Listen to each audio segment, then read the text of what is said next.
오늘은 사순절 5번째 주일입니다. 성삼위 하나님께서 임재하시는 이 시간 온 마음을 다해 하나님 앞에 예배로 나아갑니다.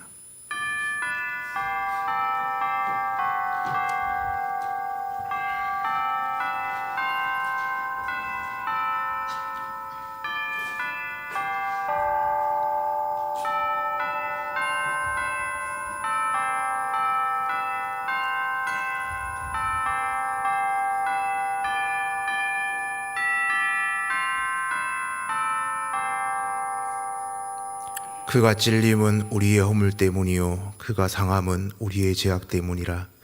그가 징계를 받음으로 우리는 평안을 누리고 그가 채찍에 맞음으로 우리는 나음을 받았도다. 우리는 다 양 같아서 그릇 행하여 각기 제 길로 갔거늘 하나님께서는 우리 모두의 죄악을 그에게 담당시키셨도다. 아멘.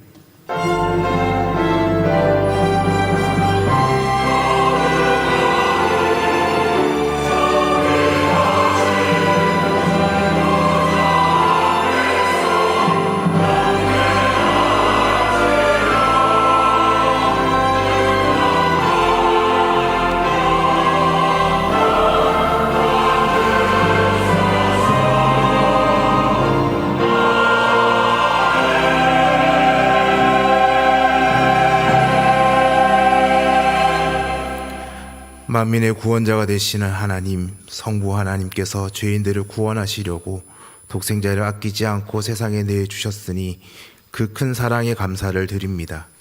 죄악 중에 죽어가는 우리를 살리시려고 성자 예수님께서 십자가에 달려 귀한 몸을 지키시고 물과 피를 쏟으시며 고난 당하셨으니 그 큰 은혜에 감사를 드립니다. 사순절이 깊어가는 주일 아침에 이 모든 사실을 깨닫게 하시고 믿게 하시는 성령님의 감동, 감화하심에 감사를 드립니다. 구원의 감격이 샘물처럼 넘쳐나는 예배가 되게 하여 주옵소서. 예수님의 이름으로 기원하옵나이다. 아멘.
참회의 기도를 드리시겠습니다.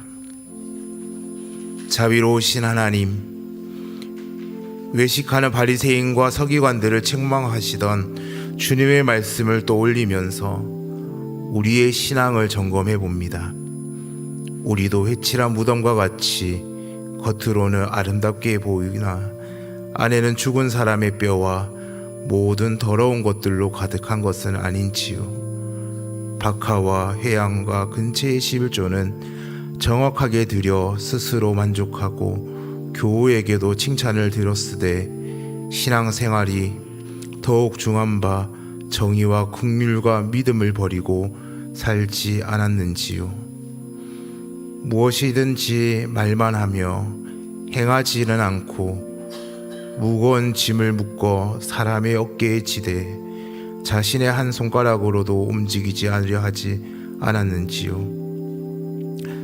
잔과 대접의 겉은 깨끗하되 그 안에는 탐욕과 방탕으로 가득했던 바리새인의 모습이 바로 나의 모습이었음을 고백합니다. 외식하는 신앙으로 살았던 저희의 죄를 용서하여 주옵소서. 예수님의 이름으로 참회 기도 드리오며 이제 우리의 입술로 고백의 기도로 계속해 나아갑니다. 아버지 하나님,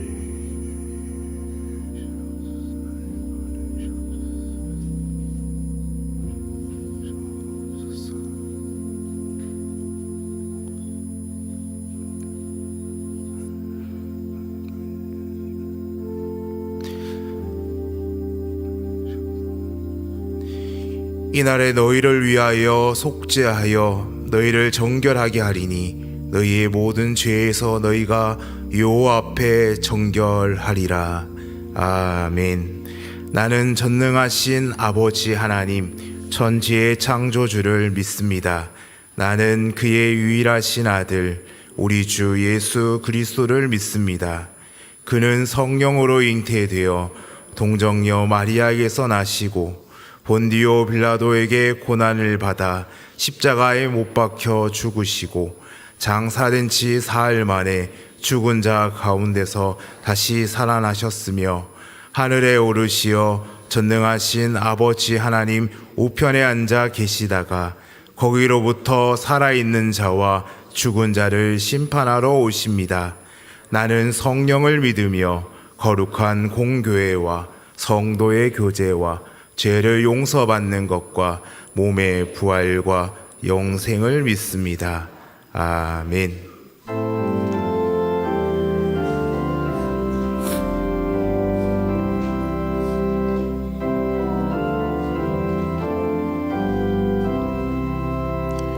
오 거룩하신 주님, 그 상하신 머리 조롱과 욕에 쌓여 가시관 쓰셨네. 아침에 처럼 밝던 주님의 얼굴이 보통같이 욕으로 창백해지셨네.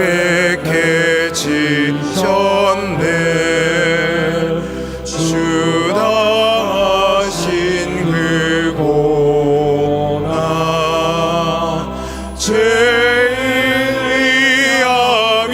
죄인이함이라. 내 지은 죄로 인해 주 형벌 받았네. 내 주여 비옵나니 이 약한 죄인을 은혜와 사랑으로 늘 지켜주소서. 나 무슨 말로 주께 다 감사드리랴. 끝없는 주의 사랑 한없이 고마워. 보잘것없는 나를 주의 것 삼으사 주님만 사랑하며 나 살게 하소서.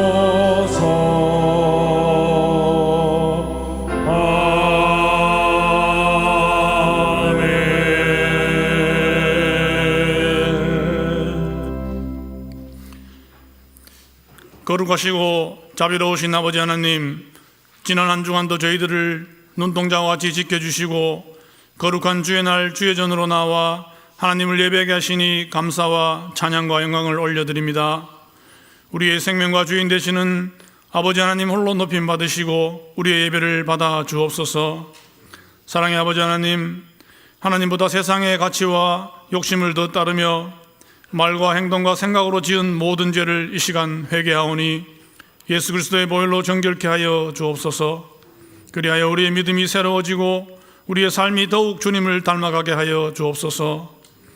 우리를 위해 독생자 예수 그리스도를 이 땅에 보내어 주시고 십자가의 고난을 통해 구원의 길을 열어주신 은혜 감사합니다. 사순절을 지나며 주님의 고난을 묵상하게 하시고 그 십자가의 사랑이 우리의 삶을 다시 돌아보게 하여 주옵소서. 세상은 예수님을 알기도 전에 먼저 예수를 믿는 우리의 모습을 보고 우리의 말과 행동이 복음을 드러내지 못할 때 교회를 향해 실망하고 비난합니다. 아버지 하나님, 우리가 입술로만 믿음을 말하지 않고 삶으로 복음을 증거하게 하여 주옵소서. 때로 손해보고 희생이 따르더라도 진리 앞에서 침묵하지 않게 하여 주옵소서. 우리 각자의 자리에서 정의와 진리를 붙들고 그리스도의 길을 따르는 믿음의 사람으로 살아갈 때 하나님께서 우리를 통해 일하시고 하나님의 나라를 이루어감을 알게 하여 주옵소서. 은혜의 아버지 하나님, 78년 전 이 터 위에 대봉교회를 세워 지금까지 인도하여 주시고 믿음의 선진들을 통해 많은 사람들과 지역을 향해 복음의 빛을 비추게 하신 은혜를 감사드립니다. 앞으로도 우리 교회가 사람의 뜻이 아니라 하나님의 뜻 위에 굳게 서는 교회가 되게 하여 주옵소서. 서로의 다름 때문에 분열하고 다투지 아니하고 복음 안에서 하나 되게 하여 주옵소서. 서로를 존중하며 무엇보다 그리스도의 사랑으로 서로를 품는 공동체가 되게 하여 주옵소서. 세우신 김은혜 담임 목사를 비롯한 교회를 섬기는 모든 교육자들의 영육을 강건하게 하시고 성령의 충만함을 더하여 주옵소서. 하나님의 지혜와 능력을 더하여 주셔서 목양하는 가운데 어려움이 없게 하시고 그 가정 위에 평강과 은혜를 더하여 주옵소서. 중동과 러시아, 아프리카의 콩고에 이르기까지 하나님이 창조하신 인간들의 욕심으로 서로를 살상하는 전쟁이 끝이 없습니다. 아버지 하나님, 더 이상의 무고한 희생이 없도록 하나님께 속한 이 전쟁들을 하루속히 없이 하여 주시고 평화를 내려 주옵소서. 낯선 환경과 어려운 상황 가운데서도 열방에 흩어져 복음을 전하고 있는 선교사들을 주께서 보호하여 주시고 그들의 모든 필요를 채워 주옵소서. 그들의 헌신을 통해 많은 영혼들이 주께 돌아오는 구원의 역사가 일어나게 하여 주옵소서. 교회 안에 여러 가지 어려움 가운데 있는 성도들이 있습니다. 질병 가운데 있는 성도들에게 치유의 은혜를 허락하시고 경제적 어려움과 삶의 무거운 짐을 감당하고 있는 성도들에게 위로와 회복을 허락하여 주옵소서. 어떤 상황 속에서도 하나님을 바라보는 믿음을 허락하여 주옵소서. 세우신 주의 사자로부터 선포되는 말씀을 통해 우리의 마음이 변화받아 하나님의 선하시고 기뻐하시고 온전하신 뜻이 무엇인지 분별하는 힘을 얻게 하여 주옵소서. 또한 그로 말미암아 우리의 삶이 새로워지게 하여 주옵소서. 정성을 다하여 올려드리는 시온 찬양대의 찬양을 기쁘게 받아주시고 예배를 위해 곳곳에서 섬기는 손길 위에 주의 복의 복을 더하여 주옵소서. 이 예배 가운데 성령님 함께하게 주실 줄을 간절히 바라오며 우리를 위해 십자가 지신 예수 그리스도의 이름으로 기도드립니다. 아멘.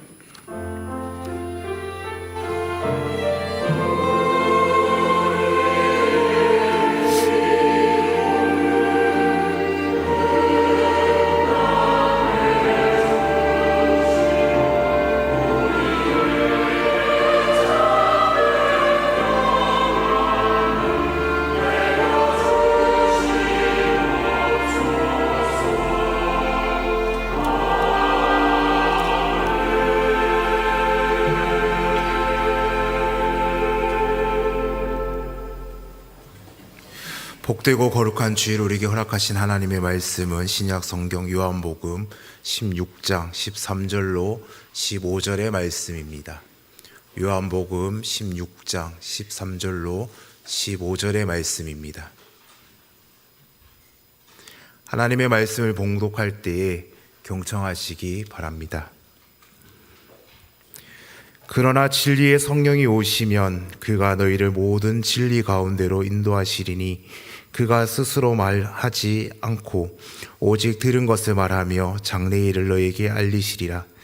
그가 내 영광을 나타내리니 내 것을 가지고 너희에게 알리시겠음이라. 무릇 아버지께 있는 것은 다 내 것이라. 그러므로 내가 말하기를 그가 내 것을 가지고 너희에게 알리시리라 하였노라. 아멘. 이 말씀을 통하여 은혜 주실 줄 믿습니다.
아멘.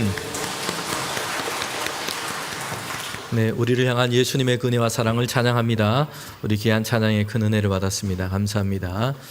하나님을 예배하러 오신 모든 성도님들 가운데 주님의 평강이 늘 함께 하시길 바랍니다. 우리 곁에 계신 분과 인사하면 좋겠습니다. 잘 오셨습니다. 축복합니다. 은혜와 평강이 늘 함께 하시길 바랍니다. 네, 오늘 우리는 요한복음 16장 말씀을 통해서 떠남 그러나 더 깊은 은혜라는 제목으로 함께 하나님 말씀을 듣도록 하겠습니다. 여러분, 우리나라에 최근에 대단히 크게 흥행하고 있는 영화가 하나 있습니다. 조선시대 역사의 한 부분을 소재로 하고 있습니다. 단종은 어린 나이에 왕으로 올랐습니다. 그런데 권력에 대한 이 욕망이 컸던 그 삼촌에 의해서 폐위되었고 유배를 가게 됩니다. 그리고 유배 간 그곳에서 생을 마감하게 됩니다.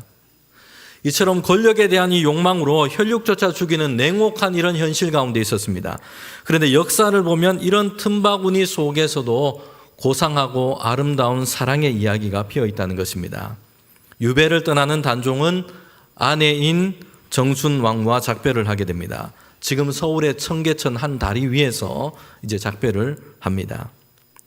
이렇게 이별하고는 일생 동안 두 사람은 만나지를 못하게 됩니다. 정순 왕후는 그들이 헤어졌던 그곳에 멀지 않은 곳에 거처를 정합니다. 그리고 일생 동안 옷감을 염색하는 일을 하면서 생계를 유지하게 됩니다.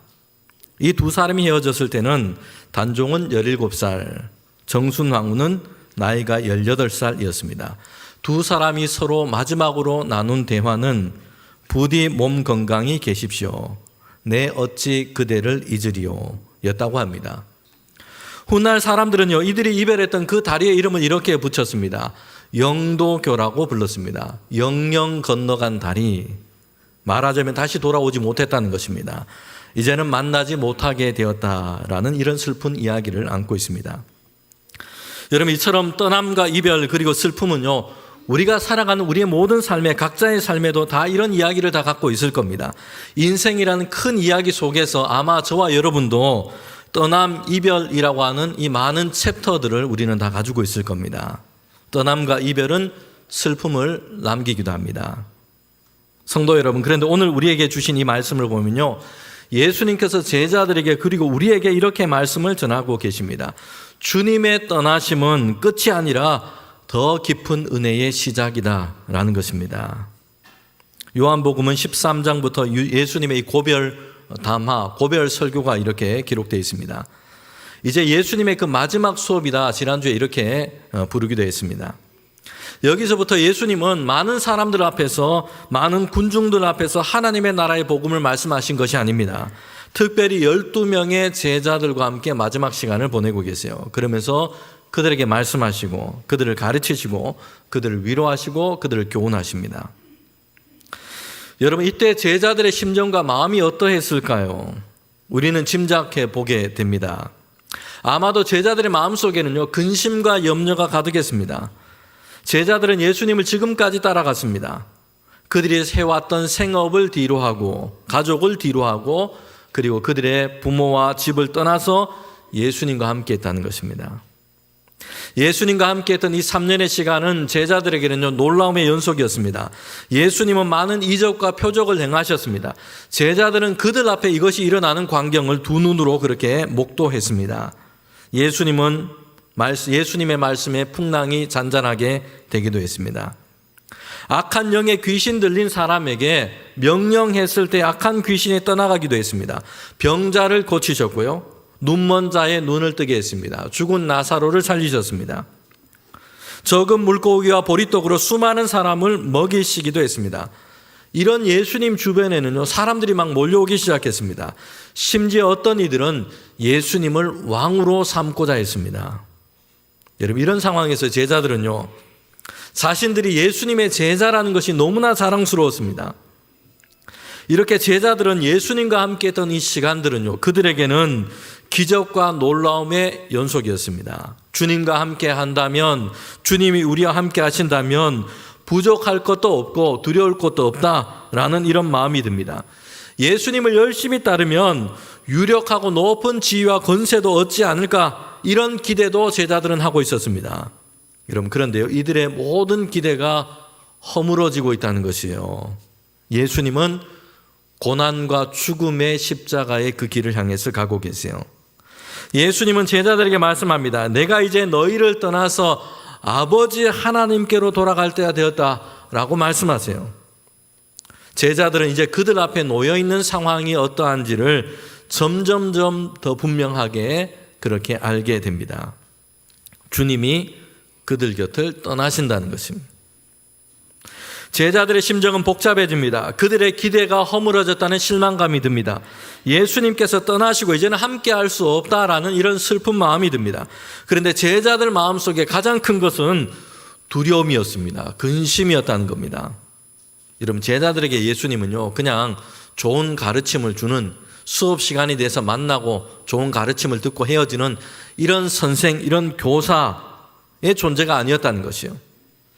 예수님은 제자들에게는요, 주님께서 그들의 인도자가 되십니다. 그들의 보호자가 되셨습니다. 그런데 이제 예수님께서 그들 곁을 떠나시게 되었다는 것입니다. 여러분, 그러니 제자들 마음속에는요, 근심이 듭니다. 두려운 마음이 생깁니다. 주님이 우리를 떠나신다면, 주님께서 우리 곁에 계시지 않는다면 이제 우리는 어떻게 해야 되느냐라는 이런 마음이 그들에게 듭니다. 여러분, 그런데 우리가 이 요한복음을 말씀을 읽다가 보면요, 우리에게 큰 위로가 되는 것은 예수님께서는 이런 제자들의 심정과 마음을 주님께서 잘 아셨다는 것입니다. 오늘 우리의 상황도 우리의 심정도 여러분 주님은 알고 계십니다. 주변 사람들은요, 잘 모를 때가 있습니다. 같이 사는 가족도, 그리고 남편도 아내도 나의 마음과 나의 처지를 잘 못 알아줄 때가 많습니다. 그래서 남편인데 남의 편처럼 여러분 느껴질 때도 많지 않습니까? 그래서 왜 이렇게 내 상황과 내 마음을 몰라주느냐 실망하기도 하고요. 때로는 이것 때문에 다투기도 하고 그렇게 싸우기도 합니다. 여러분, 그러나 누구라도 다른 사람이 내 마음을 다 알아주어야 하는데 라고 하는 것은요, 잘못된 길일 가능성이 높습니다. 사람들은요, 자기 마음도 잘 모릅니다. 우리가 우리 자신도 잘 모르는데 다른 사람이 내 마음을 잘 알아주고 이렇게 해줄 것을 기대하는 것은요, 과도할 수가 있습니다. 그래도 헤아려 보려고 하고, 그래도 이해해 보려고 하고, 그래도 노력하고 있구나 라고 하면, 이 정도면 서로가 고마워하고 서로가 감사해야 할 것입니다. 여러분, 주님은요, 그런데 제자들의 마음을 알고 계십니다. 오늘 우리의 심정과 우리의 마음, 우리의 처지를 주님께서는 알고 계신다는 것입니다. 그래서 예수님은 그들 곁을 떠나게 되신다라는 것을 말씀하시고, 근심으로 가득한 이 제자들의 마음을 아시고는요, 이렇게 말씀하고 계세요. 요한복음 14장 1절 말씀입니다. 우리가 함께 읽겠습니다. 너희는 마음에 근심하지 말라. 또 나를 믿으라. 아멘. 제자들의 마음과 그들의 그 심령이 근심으로 가득하다는 것을 예수님께서는 알고 계시고요, 이렇게 말씀하고 계세요. 근심하지 말라. 하나님을 믿고 또 나를 믿으라. 너희를 위하시고 너희를 사랑하시는 주님을 믿으라라고 말씀하고 계십니다. 사랑하는 성도 여러분, 오늘 우리가 이 주님의 음성 듣기를 원합니다. 염려하고 근심하는 일이 수없이 우리 주변에도 있습니다. 그 마음 속에서 우리는 두려움과 근심이 생기기도 합니다. 이런 심정으로 오늘 예배 가운데 오신 우리 교우들도 많을 겁니다. 그러나 마음의 근심은 우리가 처해 있는 상황 때문만은 아닙니다. 인생의 상황과 문제에 압도되어서 여전히 우리의 삶을 붙드시고 계시는 그 하나님의 손길을 우리가 보지 못하고 있기 때문입니다. 주님께서는 우리를 향해서 말씀하세요. 마음에 근심하지 말고 내가 너를 위하니 나를 좀 믿으렴. 우리를 향한 예수님의 음성 듣기를 소망합니다.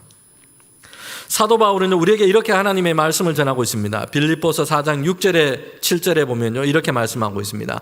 아무것도 염려하지 말고 다만 모든 일에 기도와 간구로 너희 구할 것을 감사함으로 하나님께 아뢰라. 그리하면 모든 지각에 뛰어난 하나님의 평강이 그리스도 예수 안에서 너희 마음과 생각을 지키시리라. 아멘.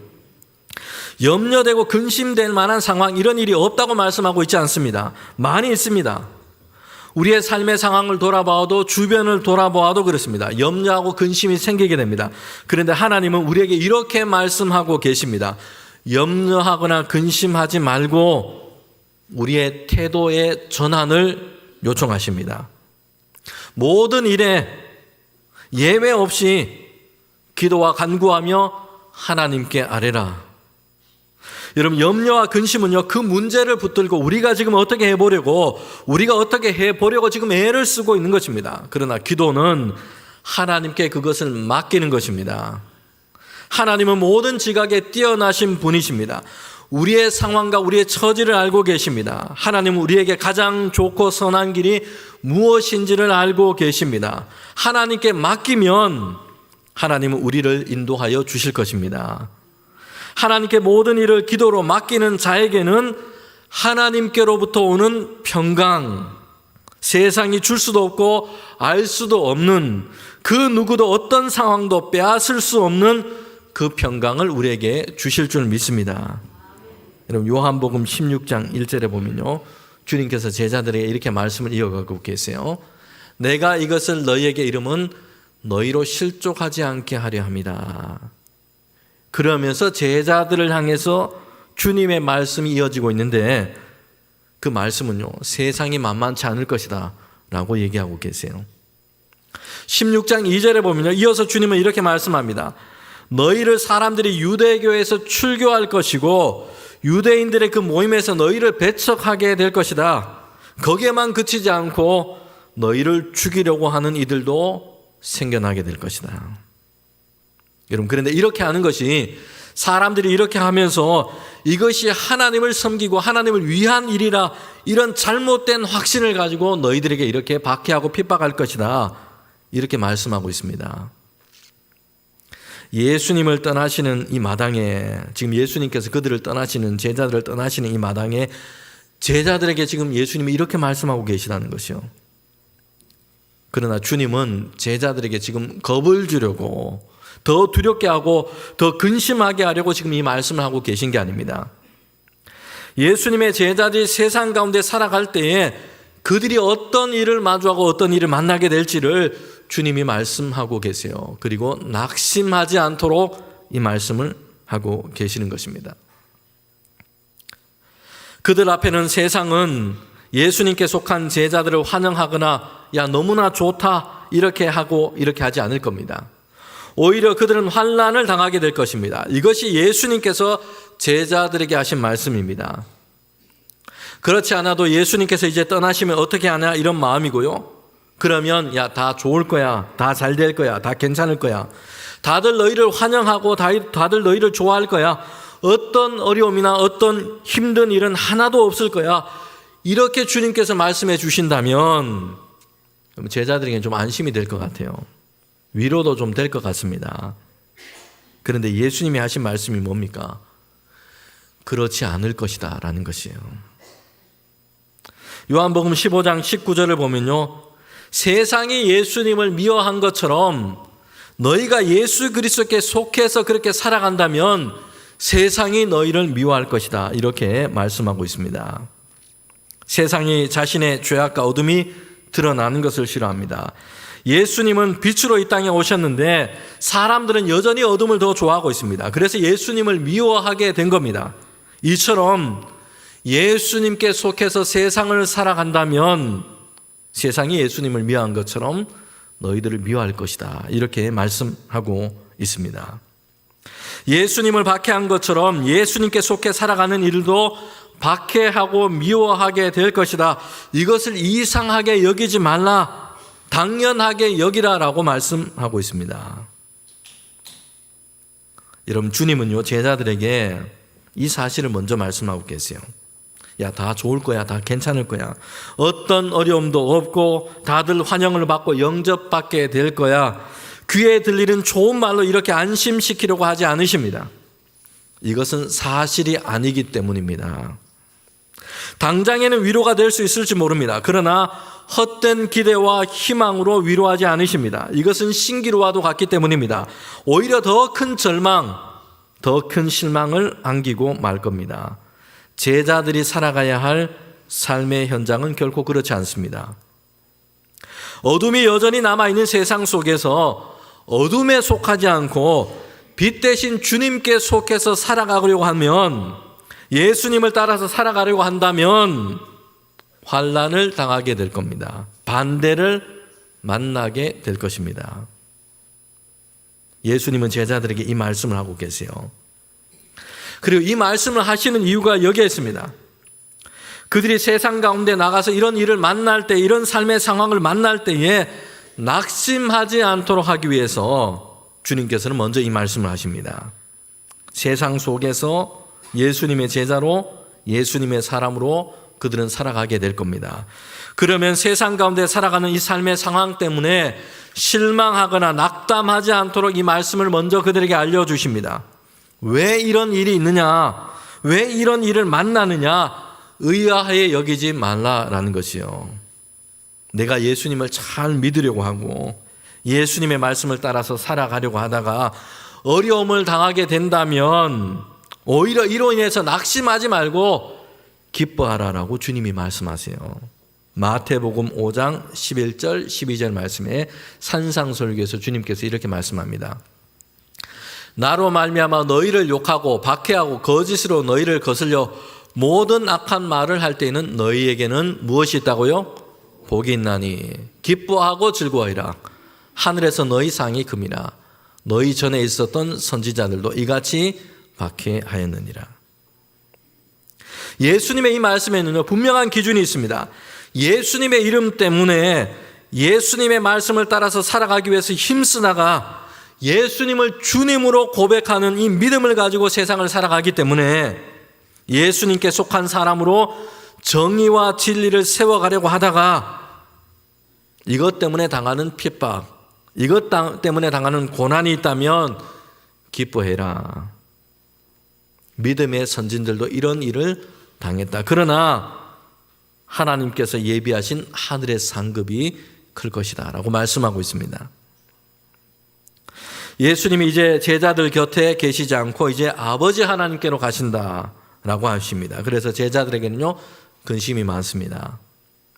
그리고 그들에게, 예수님께 속한 자들로 이제는 그들에게 남겨준 이 삶을 살아갈 때는, 세상 가운데 살아갈 때는 환난과 핍박과 어려움이 있을 것이다 말씀합니다. 이것도 근심이 됩니다. 여러분, 그런데요, 주님의 그 다음 말씀이 중요합니다. 예수님께서는 육신으로는 이제는 그들 곁에 계시지 않을 겁니다. 그들을 떠나가게 되십니다. 그러나 제자들은 결코 버려진 존재가 아닙니다. 혼자 남은 존재가 아니라는 것이에요.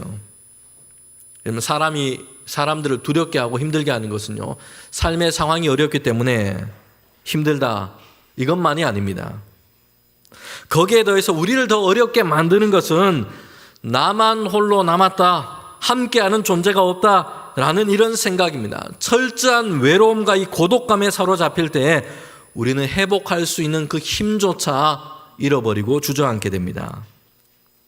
성경에서 가장 위대한 선지자로 한 사람으로 우리에게 알려진 엘리야가 있습니다. 당시에는 이스라엘 역사 가운데 가장 어두웠던 시대였습니다. 바알과 아세라 우상 숭배를 했던 이 선지자와 제사장들이 이스라엘 땅을 활동 무대로 삼고 있습니다. 이런 시대에 엘리야가 하나님의 선지자로 그렇게 활동했습니다. 그들과 맞섰습니다. 갈멜산의 싸움이 아주 유명합니다. 바알과 아세라를 섬겼던 이방 선지자 850명이 있고요. 이에 반해서 엘리야는 한 사람이었습니다. 이 싸움에서 엘리야는요, 승리하게 됩니다. 하나님께서 참되신 하나님이시고 살아계신 하나님이심을 그들 앞에 보인 겁니다. 엘리야가 기도했을 때 3년 동안 계속되었던 그 가뭄을 끝내는 그 하나님께서는 비를 이 땅에, 그 땅 가운데 내려주셨습니다. 여러분, 그런데 그 다음에 어떤 일이 있었습니까? 이와 같은 승리로 이제는 세상이 바뀌고 변화될 것이라 이렇게 엘리야는 기대했습니다. 여러분, 그런데 엘리야에게 돌아온 것은요, 왕후 이세벨의 악독한 협박의 말이었습니다. 엘리야는요, 실망감에 사로잡히게 됩니다. 그리고 영적인 깊은 고독감에 빠지게 됩니다. 이것은 무서운 일입니다. 나만 홀로 남았다, 하나님께서 나만 이렇게 내버려 놓으셨다라는 생각이 듭니다. 여러분, 우리는 어떤 어려움을 우리가 만날 때가 있습니다. 실망스러운 삶의 상황을 만날 때가 있습니다. 그러나 이것이 우리에게 영적인 어둠, 고독으로 우리를 이끌어가지 않도록 우리는 주의해야 합니다. 나만 이렇게 되었다, 나만 홀로 남았다, 하나님도 그냥 나를 내버려 놓으셨다, 하나님의 관심과 돌보심 밖에 있는 존재로 생각해 버리는 겁니다. 그래서 낙심의 상태로 우리가 들어가 버리는 겁니다. 주님은 제자들에게 이렇게 말씀합니다. 요한복음 14장 8절부터 19절에 보면요, 18절에 보면 이렇게 말씀합니다. 내가 너희를 고아와 같이 버려두지 아니했다. 그리고 내가 다시 너희에게로 올 것이다. 제자들에게 말씀하고 계십니다. 내가 너희를 고아와 같이 내버려 둔 것이 아니다. 남겨진 존재, 보호자도 인도자도 잃어버린 이런 존재로, 내버려진 존재로 내가 결코 너희들을 내버려 두지 아니했다 말씀하고 계십니다. 고아와 같이 버려두지 않겠다. 성도 여러분, 어려운 가운데 계십니까? 또 병고 가운데 있습니까? 또는 힘든 일 가운데 계십니까? 그래서 거기에 나만 홀로 남겨져 있다, 나만 홀로 던져져 있다, 이렇게 우리는 생각해서는 안 됩니다. 주님은 우리에게 말씀하십니다. 고아와 같이 내가 너를 내버려 두지 아니했다는 것이에요. 이사야서 43장 1절과 2절의 말씀에 이렇게 합니다. 야곱아, 너를 창조하신 여호와께서 지금 말씀하시느니라. 이스라엘아, 너를 지으신 이가 말씀하시느니라. 너는 두려워하지 말라. 왜 그렇습니까? 내가 너를 구속하였고 내가 너를 지명하여 불렀나니 너는 내 것이다. 너는 내 소유다 라고 말씀하세요. 그래서 물 가운데로 지날 때도 있고요, 불과 같은 가운데로 지날 때도 있습니다. 그러나 우리와 함께 하셔서 우리를 인도하십니다. 우리를 지키십니다. 주님은 제자들에게 육신으로 그들과 함께 하시지 않고 이제는 하나님께로 돌아가시게 됩니다. 그런데 그들 곁을 떠나는 것이, 예수님은 제자들에게 이렇게 말씀합니다. 이것이 너희에게 더 큰 유익이라 라고 말씀을 하십니다. 예수님의 고난과 죽음의 십자가는요, 제자들을 살리는 생명을 주시는 길이기 때문에 그들에게 유익입니다. 그들의 죄를 대신 담당하시고 하나님의 의를 이루십니다. 그들이 하나님의 은혜 앞으로 나아갈 수 있도록 하십니다. 그래서 그들에게 유익입니다. 이를 통해서 예수님께서는요, 제자들과 주의 성도들에게 약속하시고 이루실 놀라운 일이 있습니다. 제자들과 우리를 지배했던 죄와 어둠에서 벗어나게 하시고 이제는 우리와 제자들이 하나님의 영 성령이 우리 가운데 임하게 하시는 것입니다. 여러분, 하나님의 영이신 성령은요, 죄의 지배 아래 있는 이들에게 임하시지 않습니다. 죄가 그리스도의 보혈 안에서 다 처리되고 이제는 하나님의 은혜 앞에 선 자들에게 하나님의 영, 주의 성령을 하나님께서는 부어주시는 것입니다. 그리고 성령이 임하시면 성령 안에서 하나님의 권능을 받게 될 것입니다. 주의 영이 임하시면 너희가 권능을 받고 사도행전의 역사가 시작이 되는 겁니다. 나약하고 이제까지는 두려움 속에 있었습니다. 근심 가운데 있었습니다.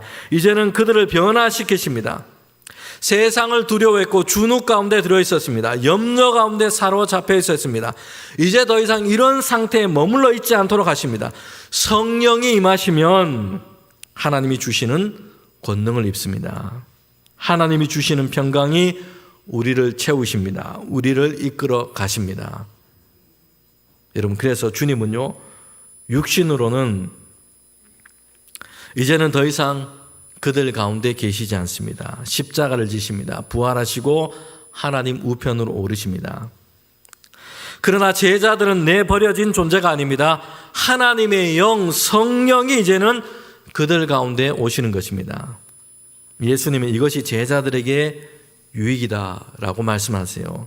요한복음 16장 7절 말씀에 보면요, 내가 너에게 실상을 말하노니 내가 떠나가는 것이 너희에게 유익이라. 내가 떠나가지 아니하면 보혜사가 너에게 오지 아니할 것이고 내가 가면 내가 그를 너희에게요 보내리니. 아멘. 주님께서 하나님의 영 성령을 우리 가운데 오시도록 하신다는 것이요. 성령에 대해서 이렇게 말씀하고 있습니다. 보혜사라고 얘기합니다. 파라클레토스라는 헬라어 원어를 쓰고 있습니다. 곁에 있도록 보내지신 분, 곁에 있으면서 돕기 위해 보내지신 분이라고 말씀하고 있습니다. 우리말로는 이게 한자어로 보혜사라고 이렇게 번역했습니다. 성령께서 우리 가운데 오셔서 어떤 일을 행하시는지 아주 잘 설명하고 있습니다. 보호라고 하는 이 단어는요, 지키시는 분, 보호하시는 분이 성령이심을 우리에게 말씀합니다. 해라고 하는 것은요, 은혜를 베풀어 주시는 분, 그리스도 안에 있는 그 은혜를 보게 하시는 분이십니다. 사라고 하는 것은요, 진리를 가르쳐 주시는 분, 진리를 깨닫게 하시는 분이 성령이십니다.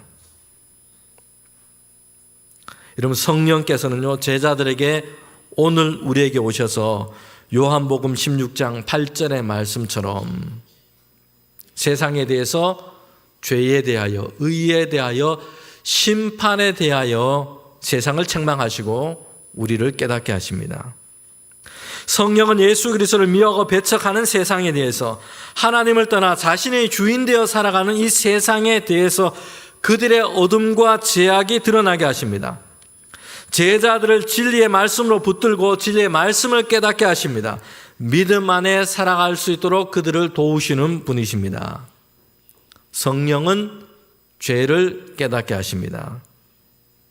빛 대신 예수님을 거부하고 주님을 배척하는 것이 죄악입니다. 이것을 드러냅니다. 나의 힘으로 살 수 있다는 착각을 깨뜨리십니다. 여러분, 사람들은요, 보통 법을 어기는 것, 남에게 해를 끼치는 것, 이걸 죄라고 그렇게만 생각합니다.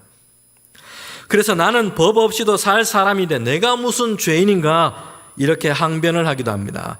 그러나 성령님이 지적하는 죄는 하나님 없이도 내 힘으로 살아갈 수 있다라고 하는 이런 마음 속에 있는 교만입니다.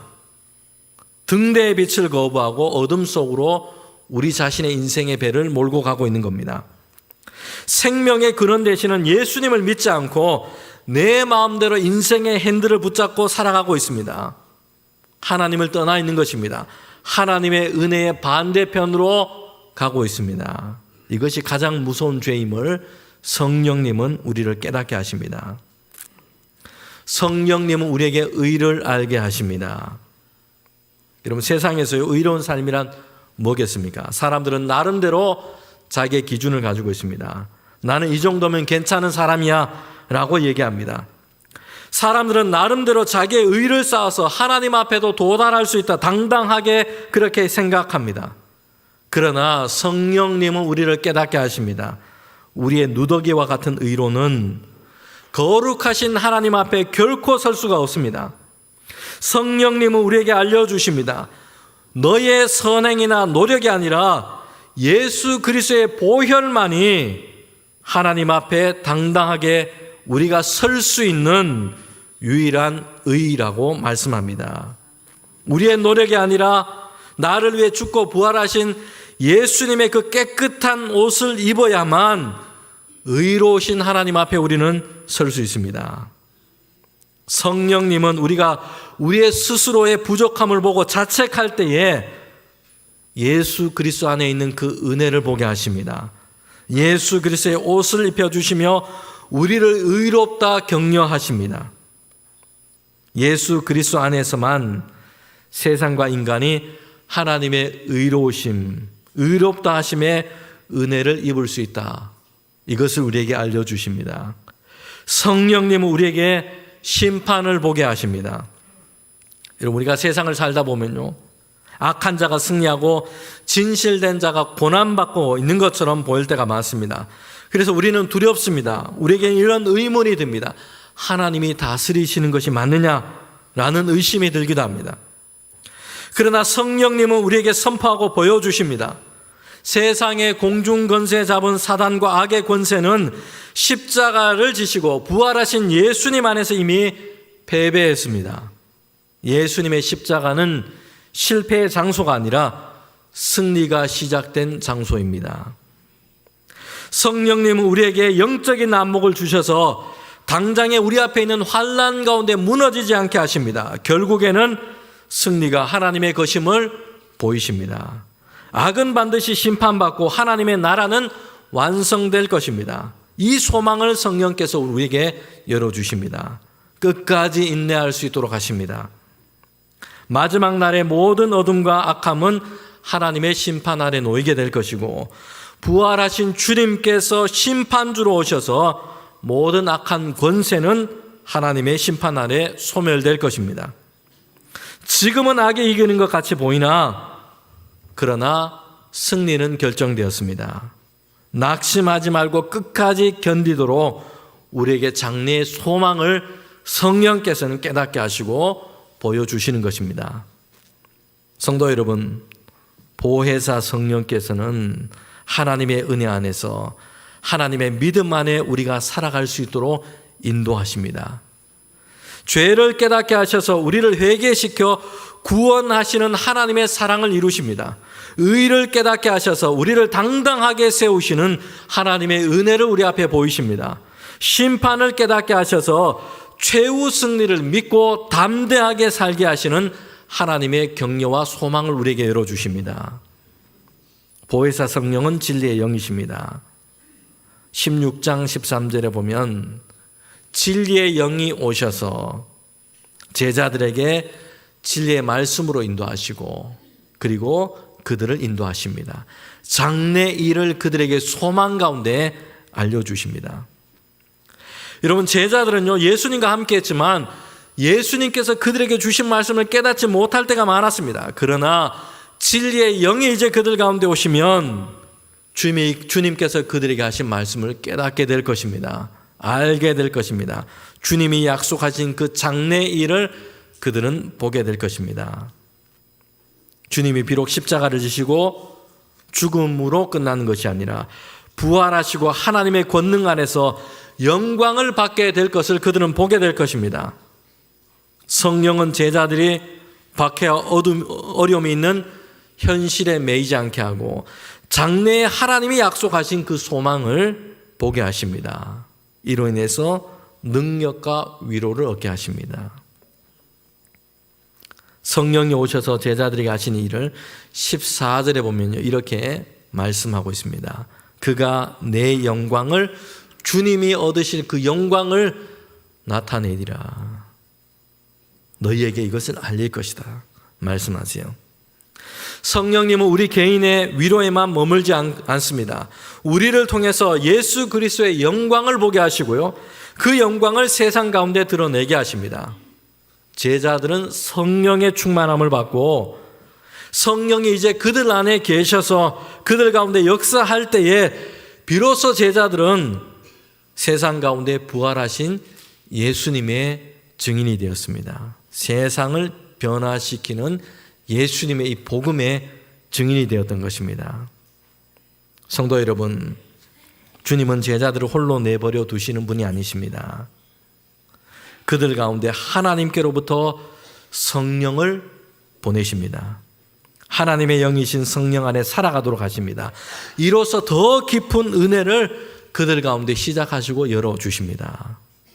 세상의 현실 속에서 지치고 어려울 때가 있습니다. 믿음으로 살려고 애썼는데 삶의 현실 가운데 만나는 이런 고단함 때문에 실망한 마음이 들 때도 있습니다. 예수님을 참되게 믿고 주님의 말씀을 따라 살아가려고 했지만 아무도 나를 이해해 주지 못하는 것처럼 느낄 때가 있습니다. 그러나 기억하십시오. 하나님께서는 보혜사 성령을 우리에게 보이셨고 성령 안에서 더 깊은 은혜로 우리를 이끄십니다. 근심하거나 두려워하지 마십시오. 성령께서 세상 가운데서도 참된 믿음을 가지고 살아갈 수 있도록 우리에게 권능을 주십니다. 진리의 영이신 성령께서 우리가 가야 할 길을 가르쳐 주십니다. 성령께서 우리에게 세상을 이길 지혜를 주십니다. 믿음의 담대함을 허락하십니다. 우리가 예수 그리스도의 완전한 의와 은혜로 나아갈 수 있도록 우리를 인도하십니다. 그리고 우리가 고난 너머에 있는 하나님의 영광을 보도록 성령께서 우리의 눈을 열어주십니다. 여러분, 주님께서는 떠나신 것이 아니라 더 가까이 오셨습니다. 눈에 보이는 예수님은 떠나셨지만 이제는 성령으로 우리 안에 오셨습니다. 떠남이 끝이 아니라 더 깊은 은혜의 시작이었습니다. 이번 한 주간 우리 곁에 오셨고 우리 가운데 오셨고 우리 곁에 계신 성령님을 의지함으로 더 깊은 은혜의 자리에 나아가는 저와 여러분 우리 모든 성도들 되시기를 주님의 이름으로 축원합니다. 함께 기도드리겠습니다. 하나님 참 감사합니다. 예수님께서는 우리를 위한 십자가의 자리로 그리고 부활하여 하나님의 우편으로 승천하셨지만 그 떠남이 우리에게는 더 깊은 은혜의 시작임을 보게 하셨습니다. 보혜사 성령께서 우리에게 오셔서 우리를 지키시고 인도하시고 주님 안에서 이루신 그 하나님의 깊은 은혜를 알게 하시고 진리의 영으로 오셔서 우리를 깨닫게 하시고 우리를 진리 가운데 갈 수 있도록 인도하시니 감사합니다. 하나님, 더 깊은 은혜가 우리에게 시작되었음을 보게 하셔서 날마다 성령으로 충만케 하시고 성령의 인도하심을 따라 살아가는 우리 모든 주의 성도들 될 수 있도록 우리에게 은혜를 더하여 주시옵소서. 예수님의 이름으로 기도하옵나이다. 아멘.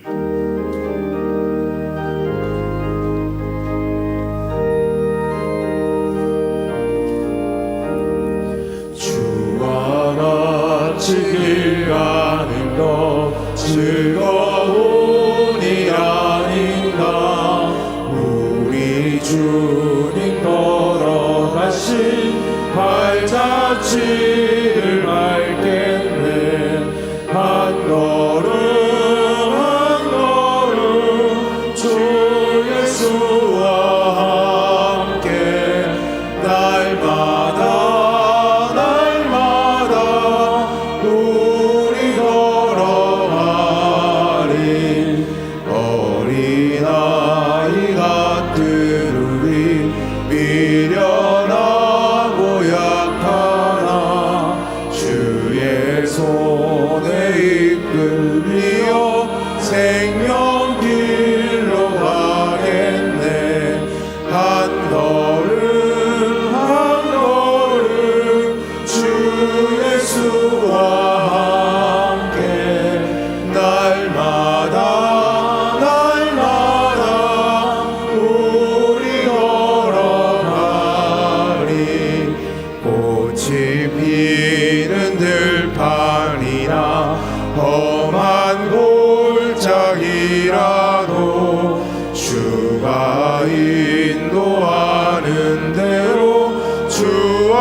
우리들도 천국에 들려 올라갈 때까지 주와 같이 걷겠네. 한 걸음 한 걸음 주 예수와 함께 날마다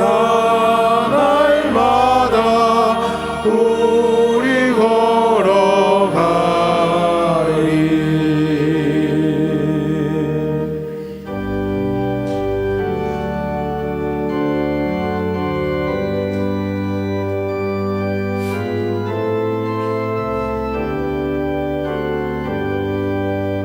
나의 모아들이니 주여 주셔서 하늘나라 위하여 주 뜻대로 쓰소서.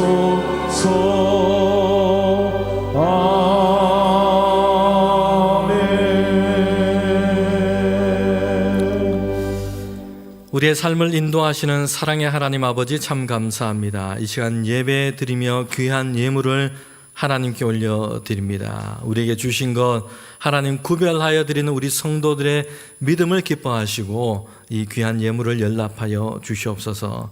하나님 성도들의 가정마다 은혜를 베풀어 주시되 우리 모든 성도들의 가정이 평안하여 믿음 위에 서게 하여 주시옵소서. 손으로 하는 모든 일들이 하나님이 함께 하심으로 형통하게 하여 주시옵소서. 연약한 성도 가운데 새 힘 더하시고 우리를 고치시고 치유하시는 하나님의 은혜와 역사를 우리 교우들 가운데 베풀어 주시옵소서. 믿음을 더하게 하시고 하나님 날마다 하나님을 예배하고 섬기는 우리에게 하나님 복된 인생, 복된 믿음의 삶이 될 수 있도록 인도하여 주시옵소서.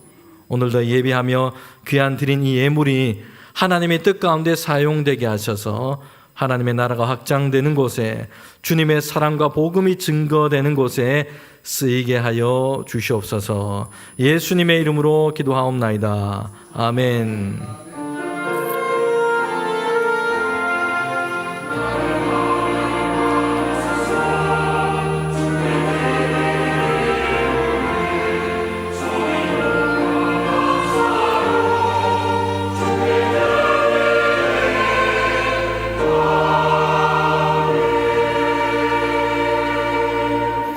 자리에 앉으시면 교회 소식 전하겠습니다. 오늘은 사순절 5번째 주일입니다. 오는 금요일입니다. 27일 금요일에는 3월 온세대 블레싱 금요 기도회가 있습니다. 이번 금요 기도회에는요, 특별히 우리 구역 또 교회 안에서 소그룹을 인도하는, 세워가는 것에 대한 강의를 함께 듣습니다. 그래서 우리 교회 안에 구역장, 권찰, 또 교회학교 교사들, 또 각 부서에서 섬기는 모든 직분자들이 좀 오셔서 우리가 속해 있는 이 구역, 또 우리 소그룹 이 모임을 어떻게 잘 세워갈까, 신앙 안에서 어떻게 잘 세워갈까 함께 말씀을 또 강의를 듣는 시간 하고자 합니다. 우리 모든 분들 오셔서 참석해 주시기를 바랍니다. 교회 소식 1번입니다. 봄 대신방 진행 중에 있습니다. 특별히 봄 신방은 가정별로 신방하는 것입니다. 그래서 우리 교구 목사님들이 속해 있는 각 가정에 가서 기도하고 예배하고 그 가정을 위해서 또 그렇게 신방할 수 있도록 그렇게 협력해 주시기를 바랍니다. 네. 주보 알림 2번에 보면 어린이 주일 앞두고 유아 세례 신청을 받고 있습니다. 알림 7번에 보면 우리 주보 글자가 좀 작아서 불편해 하시는 분들이 계셔가지고 우리 사무부에서 주보 예배면 그리고 교회 소식면 확대해서 이렇게 준비를 해놓았습니다. 예배실 앞에 우리 로비에 비치가 되어 있습니다. 활용하시면 되겠습니다. 네, 교우 소식입니다. 조인숙 집사님 가정 귀한 생명을 주셨습니다. 손주를 허락해 주셨습니다. 축복하고 축하드립니다. 지난 주간 슬픔 당한 가정이 있습니다. 고 박상기 성도님 소천하셔서 장례가 있었습니다. 우리 3부 예배 때 우리 유족들 함께 지금 예배 드리고 계십니다. 하나님께서 우리 유족들 가운데 위로하심과 은혜를 베풀어 주시기를 바랍니다. 네, 우리 다 일어나셔서 파송의 찬양 부르도록 하겠습니다.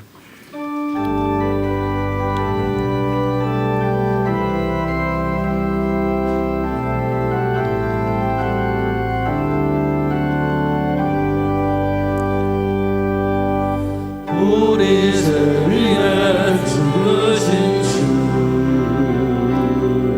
십자가 그 사랑 감사해. 날마다 주의 형상대로 변화되리라. 십자가 우릴 새롭게 하리. 놀라운 사랑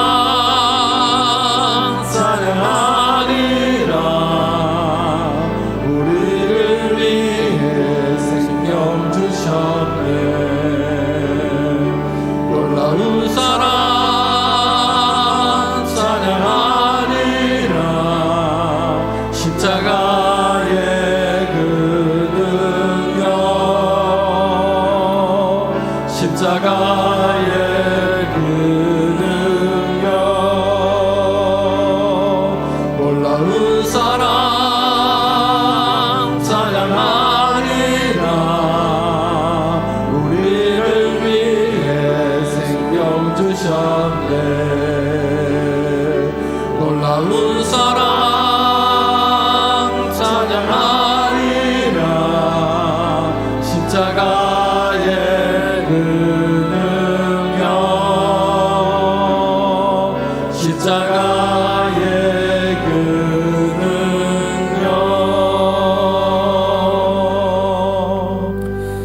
지금은 우리 주 예수 그리스도의 은혜와 하나님의 그 크신 사랑과 성령의 교통하심이 이제 우리에게 오신 보혜사 성령 안에서 더 깊은 은혜의 삶을 살아가기를 원하는 우리 모든 사랑하는 주의 성도들 가운데 지금부터 영원토록 함께 하시기를 간절히 축원하옵나이다. 아멘.